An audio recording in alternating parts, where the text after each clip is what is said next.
തെണ്ടി. ആറ്റൂർ രവിവർമ്മയുടെ കവിത. അവൻ ആരുടെയും സ്നേഹത്തെപ്പറ്റി പറഞ്ഞില്ല, ക്രൂരതയുടെ സ്വാർത്ഥത്തെപ്പറ്റി പറഞ്ഞു. പ്രണയത്തെപ്പറ്റി പറഞ്ഞില്ല, മരണത്തെപ്പറ്റി പറഞ്ഞുകൊണ്ടിരുന്നു.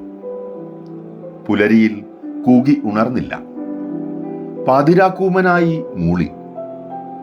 മധുരമുണ്ടായിരുന്നില്ല നാവിൽ, കയ്പായിരുന്നു തൊണ്ടയിൽ. പാറ പിളർക്കുന്ന മഴുകൊണ്ട് ആകാശം പണിയാനാവില്ല. പാതാളം തുരന്നു, പൂക്കളിൽ നിന്ന് തേനുണ്ടില്ല. വിഷമായിരുന്നു പാനീയം, തോടായിരുന്നു പാത്രം, തോലായിരുന്നു ഉട, തലയ്ക്ക് ഓളമായിരുന്നു. ചോടുവച്ചേടം ചുടലയായിരുന്നു, നോട്ടത്തിൽ തീയായിരുന്നു. സുന്ദരനായിരുന്നു അവൻ. തെണ്ടി. ആറ്റൂർ രവിവർമ്മയുടെ കവിത.